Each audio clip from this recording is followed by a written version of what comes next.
Hey, it's Jen Taub. Happy Friday. You know, in this war against Donald Trump and fascism, you win some, you lose some. And then there is Gavin Newsom. Kind of a mixed bag what happened with the decision late last night by the Ninth Circuit. So let's start at the beginning. Why was yesterday a winning day?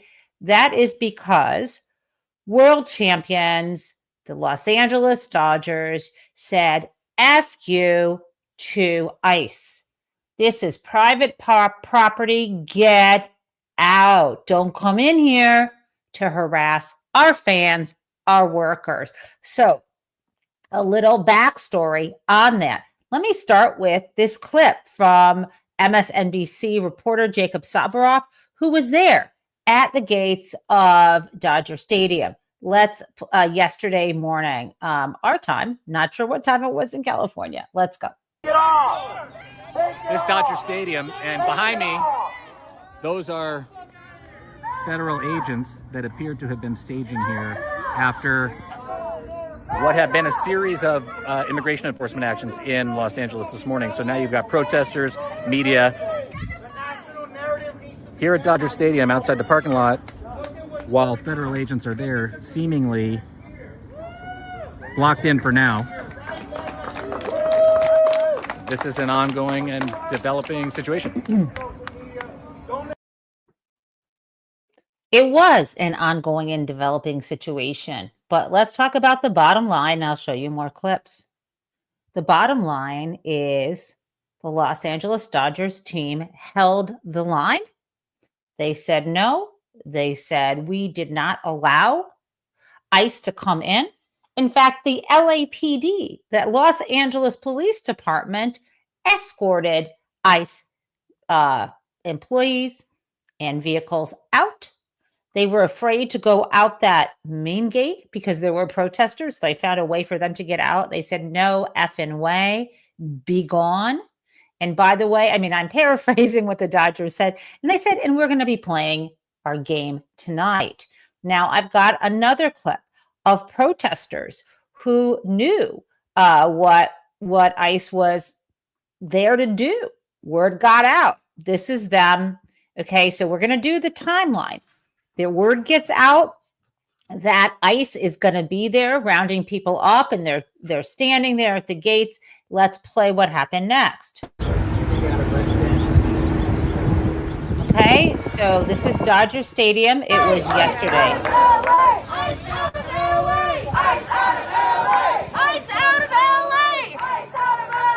I like this song. ICE out of LA. ICE out of LA.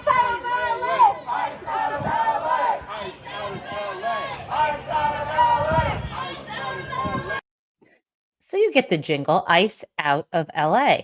What was actually happening there? Okay, I got a little info. So later, Senator Scott Wiener from a state senator in California said as follows: just some creepy armed Mad Max guys trying to gain entry into Dodger Stadium. ICE says it wasn't them. DHS says they were Border Patrol, but honestly, who the hell knows? They're given permission for any psycho to put on a ski mask, point a gun, grab people, and throw them into an unmarked vehicle. Okay, so yes, you're not going to believe this. At first, I said we weren't even there. Then later in the day, they're like, well, we were there, but we were doing other things. We can't even believe these people. What else do we know? Okay, what was the backstory here? I need to share this with you. The other night, there was a singer who came on before the game to sing the national anthem.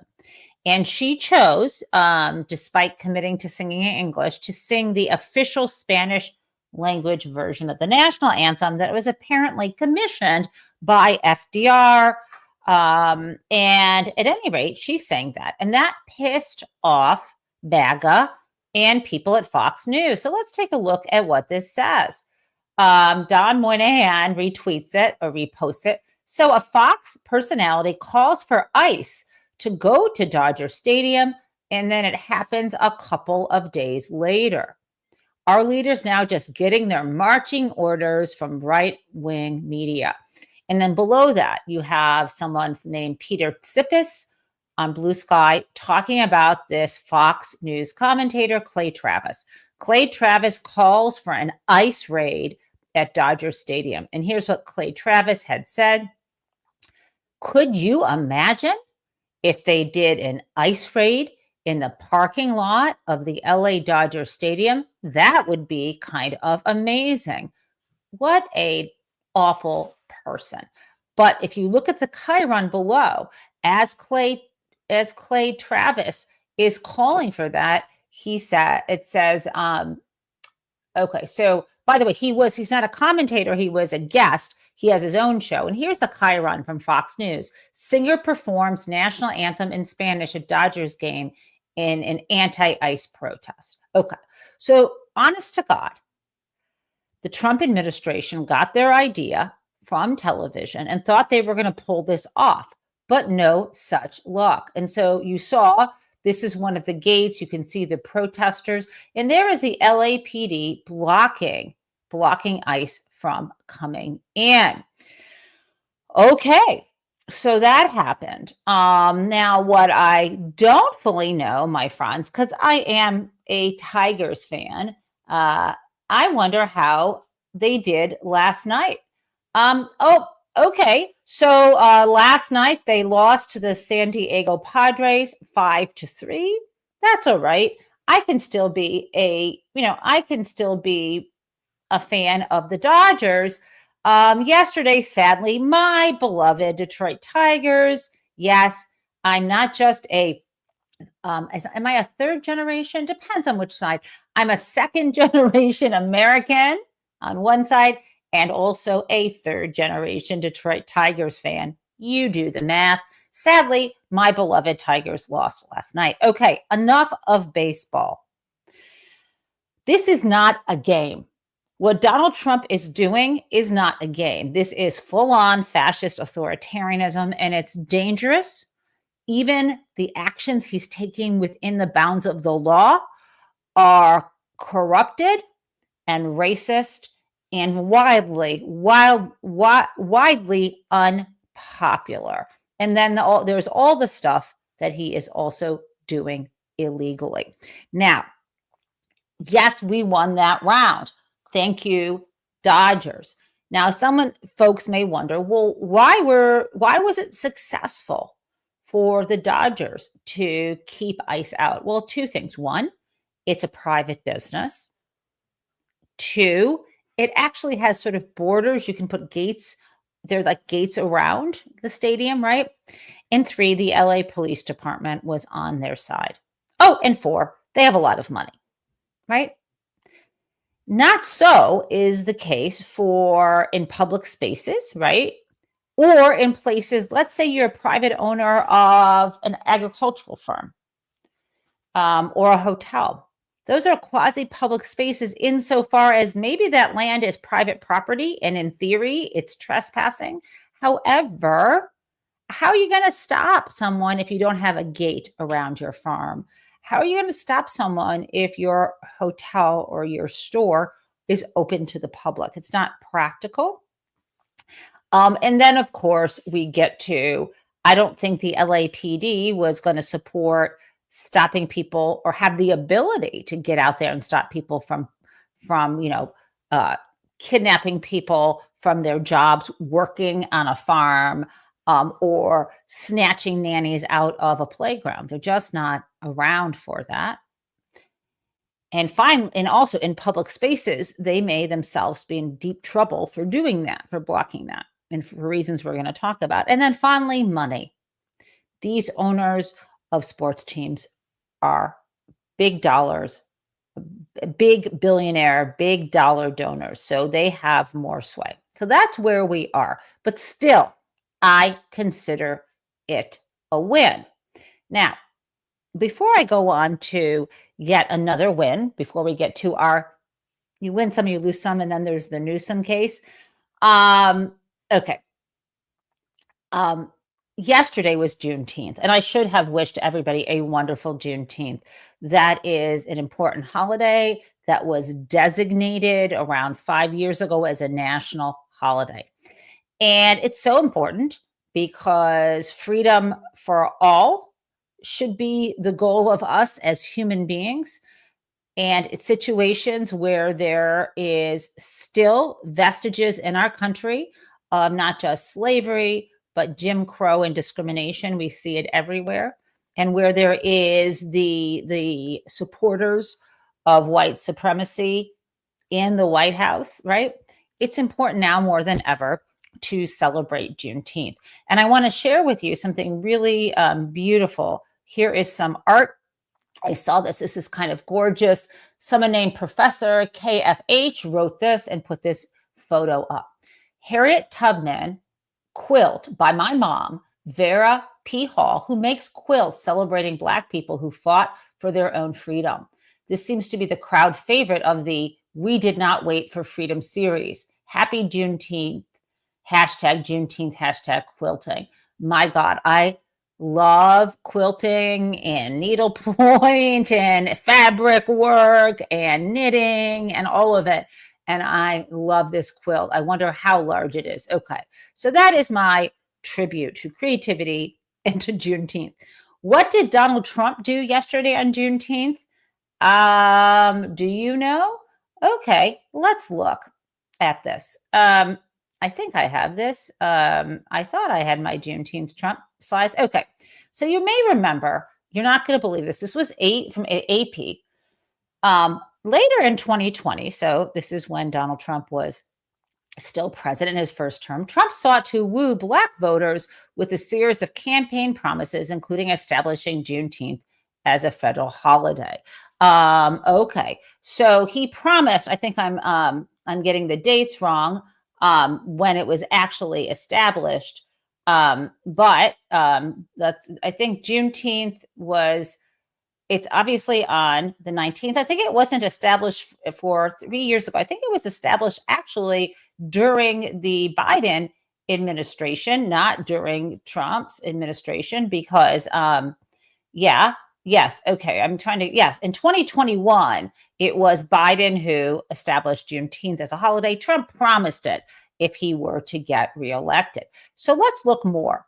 What else did Donald Trump have to say about Juneteenth on the campaign trail? He said, we had previously scheduled our MAGA rally in Tulsa, Oklahoma for June 19th, a big deal. Unfortunately, however, this would fall on the Juneteenth holiday. Many of my African-American friends and supporters have reached out to suggest that we consider changing the date. And so then he did. Okay, so you think, is he a Juneteenth supporter? Hell no. Let's take a look at yesterday, what he posted. So I'm giving you the background. He'll lie and suck up to anybody to get their vote, right? It's all bullshit. What did he say yesterday?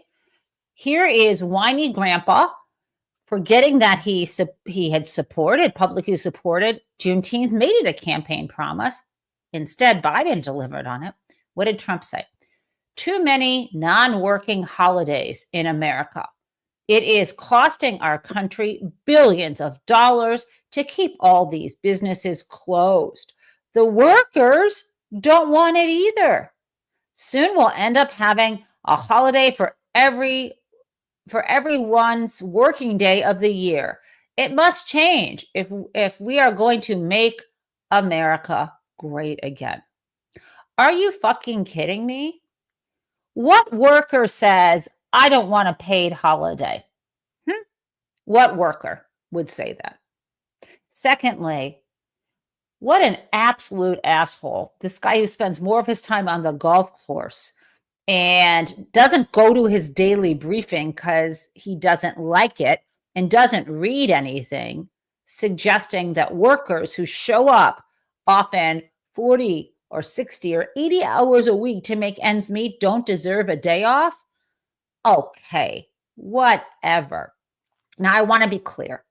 Juneteenth has been a holiday celebrated by African Americans for decades. And many states made Juneteenth an official holiday well before the federal government did. But you see what Donald Trump is doing here. It's part of his catering to MAGA. It's part of his own racist family history and feelings, as far as I understand. And it's disgusting. So anyway, instead of focusing on the negative, let's look at this beautiful quilt. Let's remember heroes like Harriet Tubman, and let's celebrate artists like Vera Hall, who remember, and I love this title of this series, We Didn't Wait for Freedom. Yes. And that is where we have to be now. We don't live in a free country at the moment. We're free on paper, but that's not happening in reality. You know, and you have seen the videos of people's neighbors being snatched off the street. We have seen people who refuse to show their papers, who are American citizens, being pulled out of their cars, put in a police car, taken, roughed up, and taken to a police station. Why? The offense of being in America while brown. That is what's going on. You speak Spanish or you have brown skin, they will pull you over. I'm not sure if you've seen the clip, but it is deeply ironic. A group of Native American people who are in a van traveling, and I don't know if it was in Oklahoma or what state it was in, and they were pulled over, and the police officer asked them to show their papers. And they said, are you Americans? And they were like, we were born here before you. Where are you from? And it was a painful reminder of how far we have fallen. But again, why am I celebrating this? Because we will celebrate Juneteenth. We will, despite the racism and the efforts to try to install white Christian nationalism in the United States. Ain't gonna happen. We're not for it. Okay. So that is the win some. The lose some is, and the new some is kind of the mixed bag. So before I talk to you about the lose some, new some, because it's kind of going to get into the weeds, let's have a little fun with E. Jean Carroll. My friend E. Jean Carroll's book came out on Tuesday, and she has been making the media rounds. And she was on yesterday, the Midas Touch Network, with her fabulous lawyer, Robbie Kaplan. Let's play that now. Book does is we approach things in a light way because we understand this is a man who wears apricot makeup with his hair twirled around his head like Barbara Stanwyck in Ball of Fire, who we can beat. Robbie figured that out 5 years ago. Here, I was so close. Ben, I was so close. If I went this far and reached back, I could have him by the hair.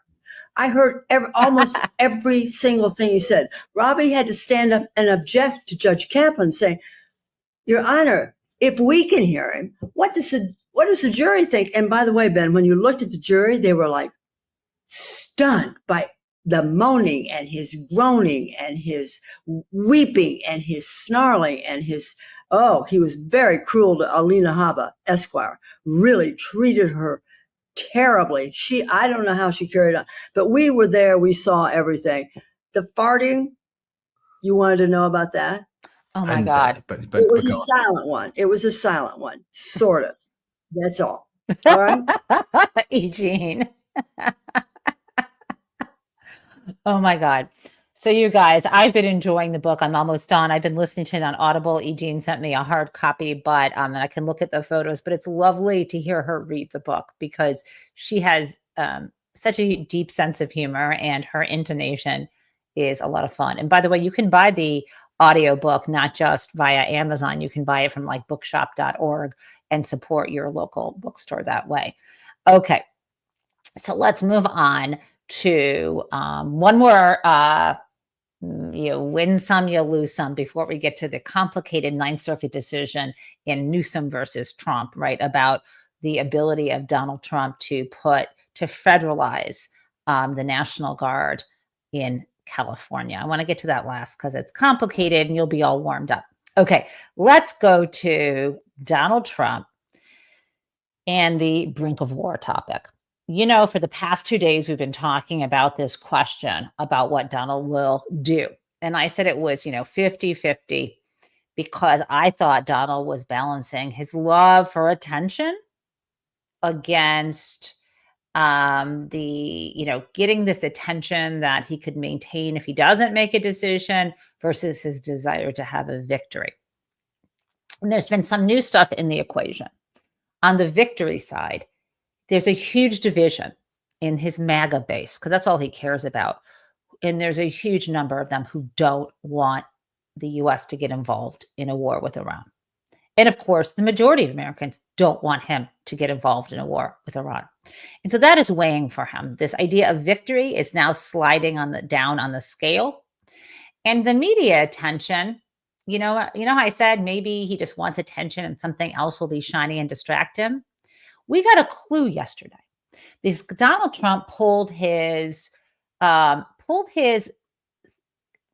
phrase, his tactic, his magic trick out of his bag, where he told the press, I'm going to decide whether we strike Iran, and I'm going to make that decision in 2 weeks. Okay. In 2 weeks, does that sound familiar to you? Because it's different. Yesterday, he said, I make my decisions at the last minute, a second before it's due.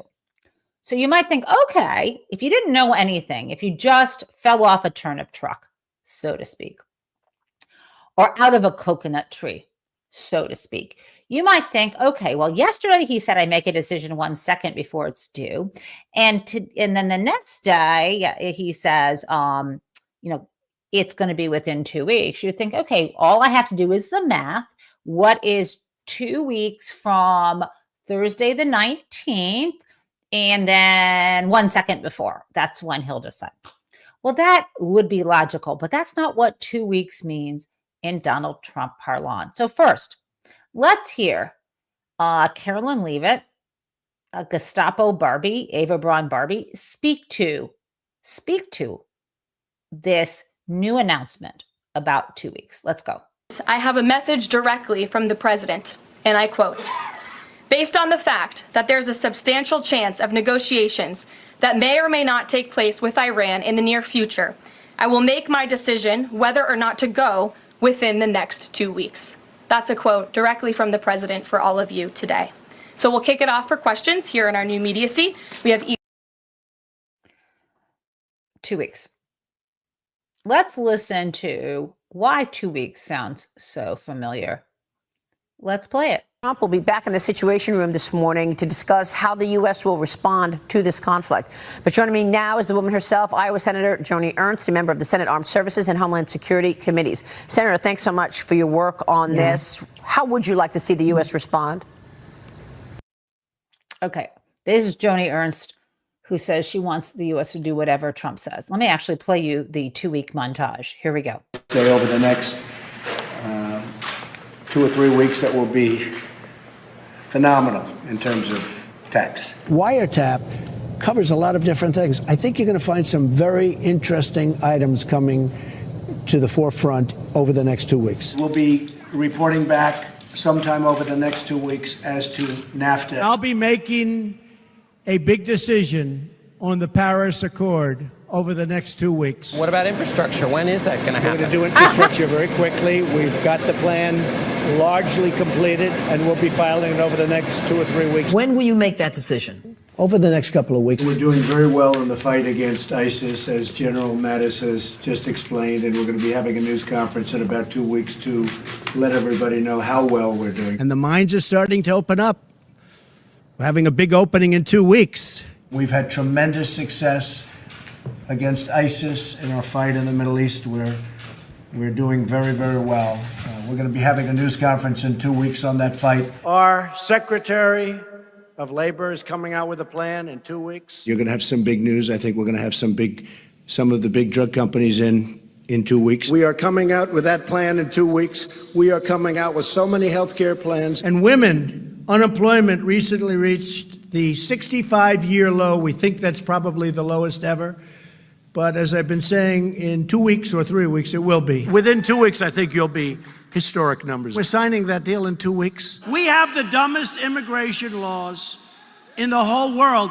Watch what happens over the next couple of weeks, folks. Wait till you see what happens over the next couple of weeks. You're going to see a very secure border. We'll see what happens over the next couple of weeks. We're going to be seeing a lot over the next couple of weeks. I like her very much. In fact, I'll be seeing her in 2 weeks. And we're going to have another big announcement in 2 weeks that'll take place over the next 2 weeks. And we're doing one other thing that, believe it or not, is even bigger, but you'll be seeing that over the next 2 weeks. It doesn't have to be today. It can be tomorrow. And it can be in 2 weeks from now. You understand. I said, do me a favor. Tell the Prime Minister that I'll call him back in 2 weeks. I'm busy. He said, 2 weeks? That's a long time. It'll be under construction very shortly, in a couple of weeks. The peak, the highest point of death rates, remember this, is likely to hit in 2 weeks. We have tests coming out, perhaps over the next 2 weeks, that will blow the whole industry away. And you'll be seeing this over the next, I think, over the next couple of weeks. The coronavirus is disproportionately affecting communities of color. I wanted to know what your administration will do to address this. We're coming out with a report in 2 weeks on it, and I want to get to the bottom of it, too, because it's a totally disproportional effect. It really is. It's pretty amazing, actually. Were you tracking that? I mean, that was a pretty short, it wasn't long. That was just over 2 minutes, that video. And I was trying to track how many 2-week promises he made. And this does not even include his promise to make a decision about striking Iran.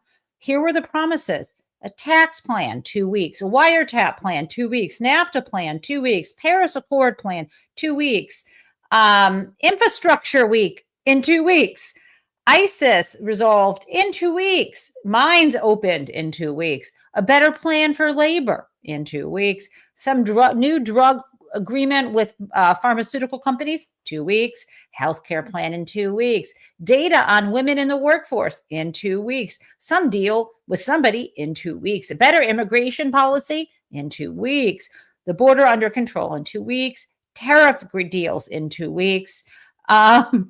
Oh my gosh, I can't even read all of these. We've got, I'll call the Prime Minister in 2 weeks. Some construction would be done in 2 weeks. The peak of COVID deaths would happen in 2 weeks. It didn't, my friends. And it goes on and on. So Donald Trump's go-to for, leave me alone. I don't want to say I'm not going to do something. So I'm going to say I'll get it done in 2 weeks. And within 2 weeks, he's done some other insane thing, and it doesn't happen. So on the one hand, that should comfort us. That should give us some comfort that Donald Trump does not plan to enter the Israeli war against Iran. Another thing on this, you win some things. This public pushback has been good, but also we are now seeing some face saving by Bibi Netanyahu. There was something of him on the news suggesting that, I don't need the US's help. I can go it alone. These are good signs, but anything could change. And let me give you an example of the thing that could change, and this could be of concern.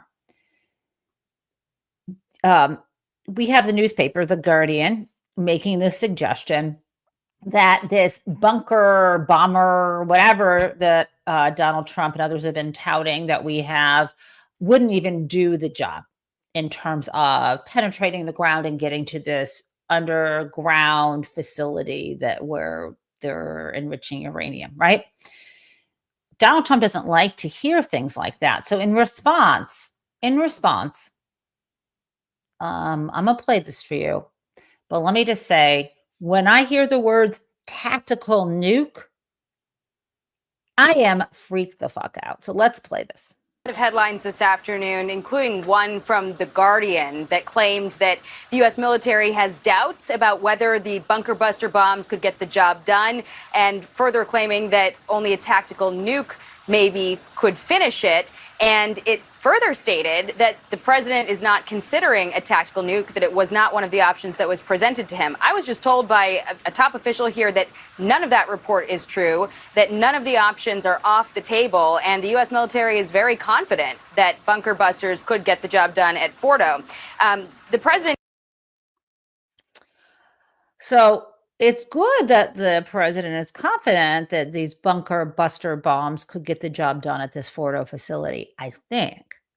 It's better that he says he'll make a decision in 2 weeks. And it's fucking problematic. Is that the word? That he is actually leaving on the table, dropping a nuke on Iran. Not liking it at all.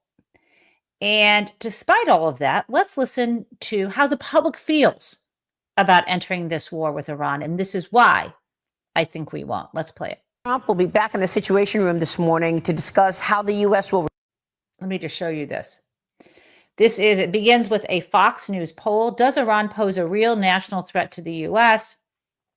Although 73% of the people are saying yes. And that's up from 2019, 27%, and 24% now are saying no. That's of concern, but it's still very unpopular. Okay, let's go. President Trump will be back in the Situation Room this morning to discuss how the U.S. will respond to this conflict. But joining me now is the woman herself, Iowa Senator Joni Ernst, a member of the Senate Armed Services and Homeland Security Committees. Senator, thanks so much for your work. And by the way, this was from yesterday. On this, how would you like to see the U.S. respond? Well, this will be entirely up to the President, Maria, but we do know that Iran poses a threat not only to Israel, but also to the United States of America. We see where they use proxy terrorist organizations all around the globe to target American citizens. Iran does have open calls for assassination on a number of American leaders, and this problem has got to end. We cannot. Okay, I can't listen to her. I can't listen to a nasally robotic speech. And I really, whenever anyone begins this conversation and pronounce Iran, Iran, or Iraq, Iraq, I don't think anything that's going to follow is going to be trustworthy, my friends. Okay, so before we get to Crazy Town, I want to celebrate our person of the day and then go into the weeds a little bit, just 5 minutes of weeds about the very bad, but not as bad as it could be decision by the Ninth Circuit yesterday. Okay, so you got to brace yourself for that. But let's talk about our person of the day. I have two people of the day. One is Andre Jose Hernandez Romero. He is the makeup artist and designer who is trapped in a prison in El Salvador, having been wrongly accused of being part of a brutal gang. And I'm going to read this for you in a second. My other person of the day is the lovely Michael J. McClure. He is a dear virtual friend of mine. I adore his posts on Blue Sky. I used to adore him on Twitter when we were both there. I have never met him. I just feel like we are deep soulmates. And anyway, every single day he has been posting photos of Andre. Let me read you this. Andre Jose Hernandez Romero, I remember you, even if I do not know how to articulate my horror, rage, and sorrow at your treatment by my government. No one has heard from you in 97 days. As vigil, I'm posting a photo or video of you every day until you are returned from El Salvador. I see that every day on his feed. And today is the first day I decided to share it with you. And it's people like Michael, and it's people like you, and it's people like Andre who must have the most incredible courage right now to get through this. So if Andre can survive this, there are people ripped apart from their families. If they can hold themselves together and hope in their hearts, then we can do that and more, right? We can resist, we can push back. Now, speaking of which, okay, I'm going to do a top level of this, the toppest level as I can, and tell you about this. So first, I want to share with you my screen, okay, of this decision. Okay, guys. So what you see here, and I'm going to drop the link in the chat for those of you who want to read this later. So I'm going to give you the context. I'm going to back into the context. And what you are seeing here is a decision that was issued late last night. I think it was around 10 or 11 o'clock Eastern time. So after hours, even in California. And this is a decision by the Ninth Circuit Court of Appeals. And the bottom line, what this decision does is it allows Donald Trump to continue, for the time being, the federalization and placement of National Guard troops in California, even without the consent of the governor and even without the orders being issued directly through the governor. That's what it does. So as you know, those troops were said to be there for 60 days. This order puts no limits on that. This is an order, again, by the Ninth Circuit Court of Appeals. Now, we can talk about a little bit about what's in it, but let me remind you of the context. Gavin Newsom sued in the trial court in California, a federal district court in California. And you may remember that the federal judge ruled in his favor. And you also might remember that at the time, the federal judge went even farther than what Newsom had asked for. And to be clear, Newsom had said, I don't think these troops can be in Los Angeles other than for the enforcement or the protection of federal buildings, or accompanying, I think he said, protecting federal officers. Okay, that's what he said. The judge, though, and ruling in favor of that huge victory, ruling in favor of Gavin Newsom, said, yeah, no, this is Charles Breyer. Okay, remember this judge. He went farther in his decision, saying the statute that they are invoking does not allow Donald Trump to do this.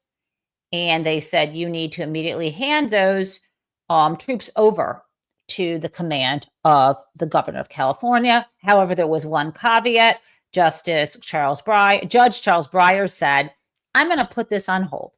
I'm going to put this temporary restraining order on hold pending any appeal. So what you're seeing here, and by the way,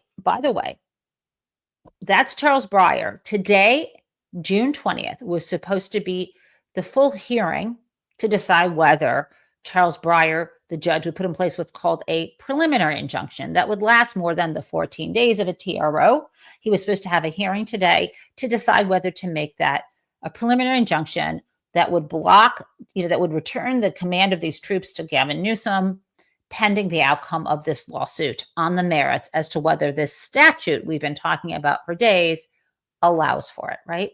Remember that? Okay.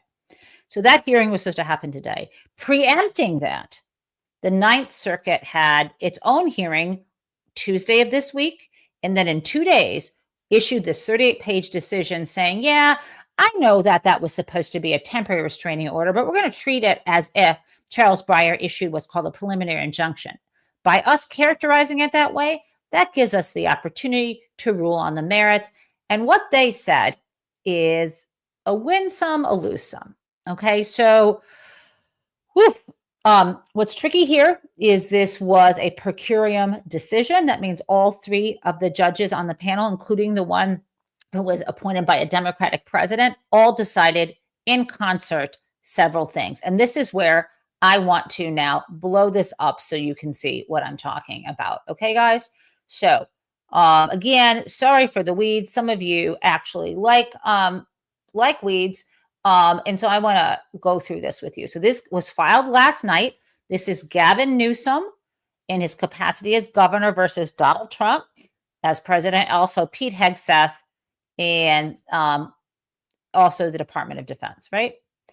And this is a decision. You can see right here that it was the appeal from this trial court from Judge Breyer's decision. This was a case argued on the 17th, as I said, right? That was Tuesday. And then the decision was issued on the 19th. We have the names of the judges, Bennett, Miller, and Sung.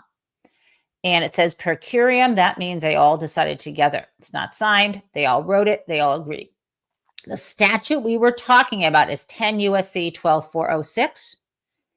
And bottom line is the way they interpret this statute is that it, some of the basics here is that they're saying that the statute authorized the president of the United States to, quote, call into federal service members and units of the National Guard of any state whenever one or more of three conditions are satisfied, right? We've talked about that.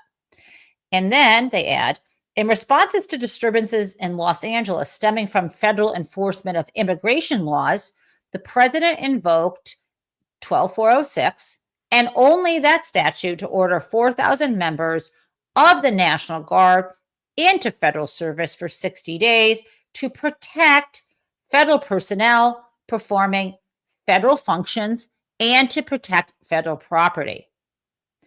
Now, remember, those were the things that Gavin Newsom was okay with, even though Breyer wasn't.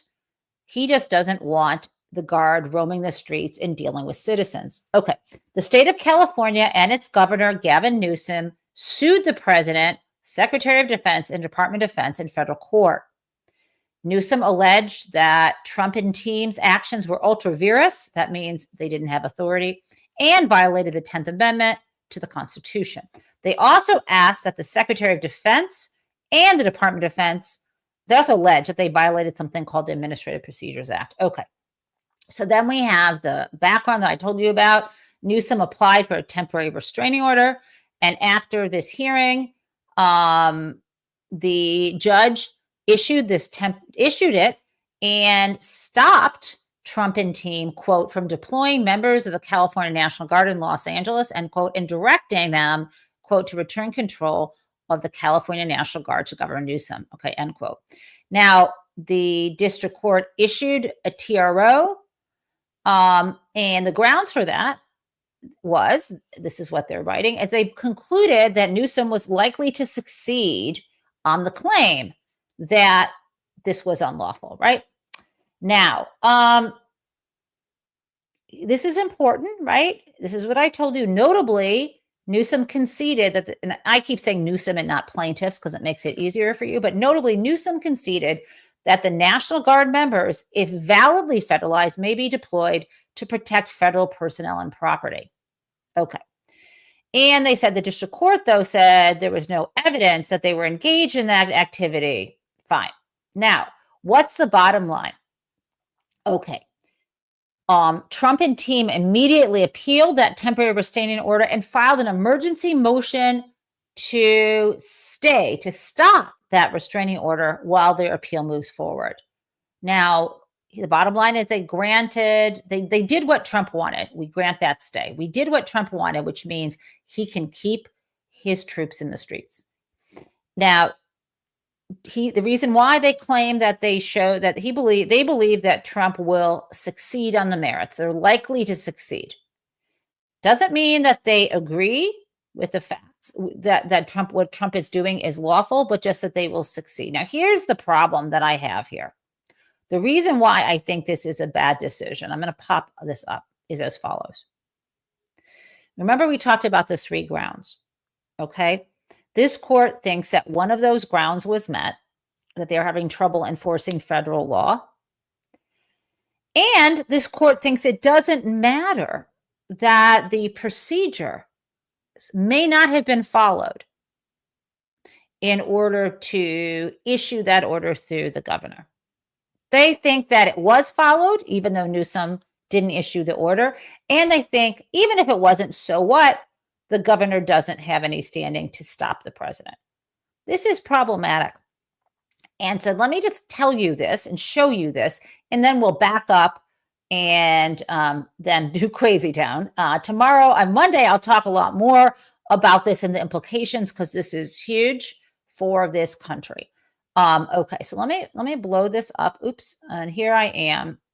Okay, so here the court says, and this is key. They're looking at that section 124063. And this is the court here. This is the Ninth Circuit. Authorized federalization of the National Guard when, quote, the president is unable with the regular forces to execute the laws of the United States. Okay? Do you realize how many federal laws there are? And that if the president could at any time just say, we're having trouble enforcing any federal law and therefore nationalize the Guard? Really? This seems like a mistake. Okay. Now, the second part is the procedural part. I always emphasize this. Now, how are they saying it was met? They say the Secretary of Defense's transmittal of the order. So Pete Hegseth sending that order to the Adjutant General of the California National Guard. So this guy, the Adjutant General of the California National Guard. So when Pete Hegseth told the head of the California National Guard, this is the order, federalize these troops and deploy them. This court, these judges are claiming that's the same thing as issuing the order through the governor. And what are they relying on? They're relying on a California law that simply says that this head of the National Guard issues all orders in the name of the governor. So they say that's likely to satisfy the procedural requirement. Now I'm going to stop sharing. This is a load of bullshit. Plus, you might say, okay, fuck that shit. Why doesn't California just amend that statute to make clear that those orders are issued in the name of the governor? But first, this head of the National Guard has to have the fucking consent of the governor. Duh. You can't just have, what would it look like? This is such bullshit, you guys. Think about this. What they seem to be arguing is that if this general of the National Guard of California, or of any state, goes rogue, no biggie. They already have delegated authority. Anything they do is in the name of the governor. Bullshit.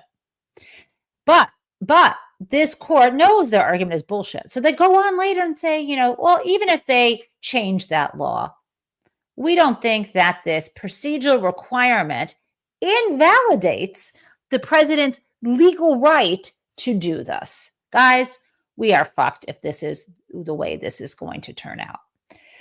What next? Here's the good news, right? You win some, you lose some, you knew some. This is a little bit confusing. The good news here is that there still is going to be that court hearing today at the district court.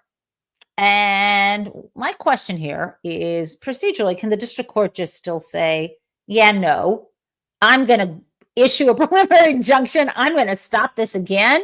And then is it going to go to the Ninth Circuit, or is this preempted? Is this preempted Charles Breyer? And is the only way to do this is go up to the U.S. Supreme Court? Okay. It's not good. It's not a good situation at all, because now Donald Trump has been given the leeway to, like I said, federalize the troops anytime he thinks he is, or anyone isn't doing a job enforcing federal law. But only so far, here's the good part, to enforce the federal laws and protect federal property. Okay. We have crossed the Rubicon. This is not the decision I wanted. They said they're likely to succeed on this argument. The only good thing is, will he? The problem is, in the meanwhile, we have this madman now thinking he is going to, and probably will, put federal troops in our streets. That's what I got for you guys. Now, I'm sorry. That's heavy. So don't we deserve a little crazy town? Hell yes. Let's do it. Let's do it.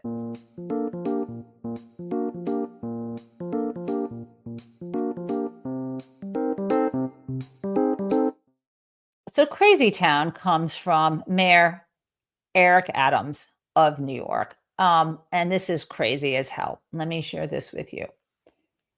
Chris Sommerfeld, a reporter, put this out. He was on a talk show. Mayor Adams appeared on some talk show called The Reset. And he said, he spoke of Brad Lander. Brad Lander is, as you know, running for mayor of New York. He is, next Tuesday is the primary. Brad Lander was the guy who was escorting an immigrant through the courtroom, and he was arrested and held for around 3 hours without any charges. What does what does Eric Adams say? He said, I know what it is to get arrested by federal authorities because you are fighting, Adams said, referring to his federal corruption indictment. Really? Really? Being indicted on federal corruption charges, including bribery, is the same thing as escorting someone into a courthouse and trying to stop ICE officers from taking that person into custody when they haven't shown their judicial warrant. That's the same thing. It is crazy town. Okay. I love you guys. I'll see you on Monday. And remember this. Don't give up. Do not give up. Don't whine.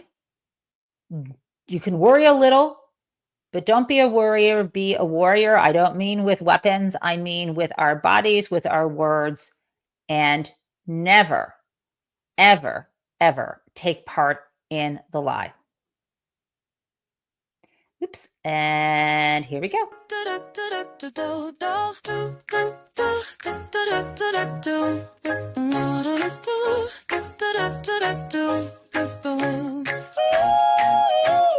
Hello, prison mates. It's the Jen Taub show. Well, how come everyone? Let's learn about what is happening in politics yesterday and today. There was hope, and we are together in this democracy we work for.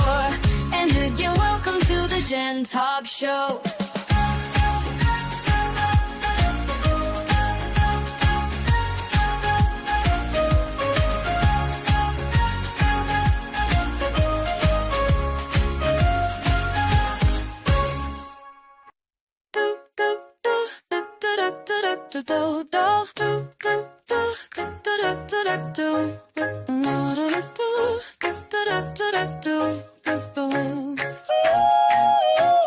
Hello, prison mates. It's the Jen Taub show. Well, how come everyone? Let's learn about what is happening in politics yesterday and today. There was hope, and we are together in this democracy we work for.